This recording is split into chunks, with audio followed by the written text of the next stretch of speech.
चांद पर क्या काम करेगा चंद्रयान 3? भारत के लिए चांद से क्या लेकर आएगा चंद्रयान?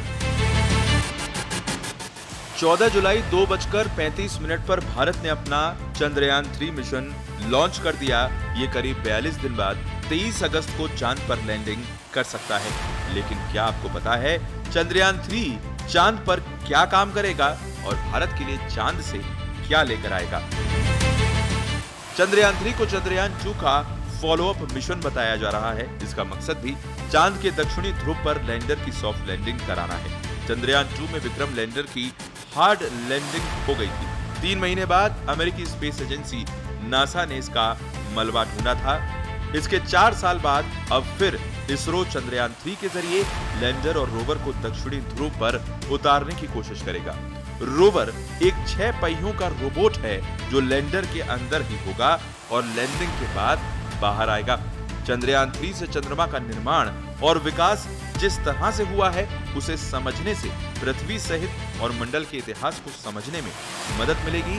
चंद्रमा सबसे निकटतम खगोलीय पिंड भी है। इस पर अंतरिक्ष खोज का प्रयास किया जा सकता है। चंद्रमा पर कई मूल्यवान खनिजों की खोज हो सकती है या इस पर पहुंचकर इंसान एक स्रोत खोज सकता है। भविष्य में चंद्रमा पर अंतरिक्ष अड्डे स्थापित किए जा सकते हैं। चंद्रमा, पृथ्वी और ब्रह्मांड की बेहतर समझ के लिए ये खोज जरूरी है। अगर ये परीक्षण सफल हो जाता है तो भारत को दुनिया के सामने अपनी क्षमता दिखाने का मंच मिल जाएगा। अब आपको बताते हैं चंद्रयान 3 चांद तक कैसे पहुंचेगा और अगर चंद्रयान 2 की तरह इस बार फिर चांद पर लैंडिंग में गलती हुई तो क्या होगा? इस बार किस तरह से लैंडर विक्रम को ताकतवर बनाया गया है?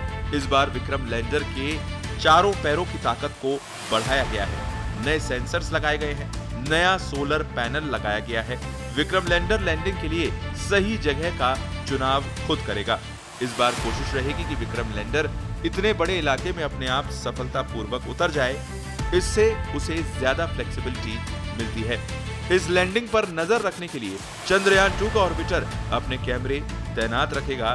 साथ ही उसने ही इस बार की लैंडिंग साइट खोजने में मदद की है। विक्रम लैंडर के इंजन पिछली बार से ज्यादा ताकतवर है। पिछली बार जो गलतियां हुई थीं, उसमें सबसे बड़ी वजहों में से एक था कैमरा, जो आखिरी चरण में एक्टिव हुआ था। इसीलिए इस बार उसे भी सुधारा गया है। इस दौरान विक्रम लैंडर के सेंसर्स गलतियां कम से कम करेंगे, उन्हें तत्काल सुधारेंगे। इन गलतियों को सुधारने के लिए विक्रम के पास 96 मिलीसेकंड का समय होगा। इसीलिए इस बार विक्रम लैंडर में ज्यादा ट्रैकिंग, टेलीमेट्री और कमांड एंटीना लगाए गए हैं, यानी गलती की संभावना ना के बराबर है। अगर चंद्रयान 3 की चांद की सतह पर सेफ लैंडिंग हो जाती है तो भारत दुनिया के उन चुनिंदा देशों की फेहरिस्त में शामिल हो जाएगा जिन्होंने ये कारनामा करके दिखाया है। स्पेशल रिपोर्ट, पत्रिका टीवी।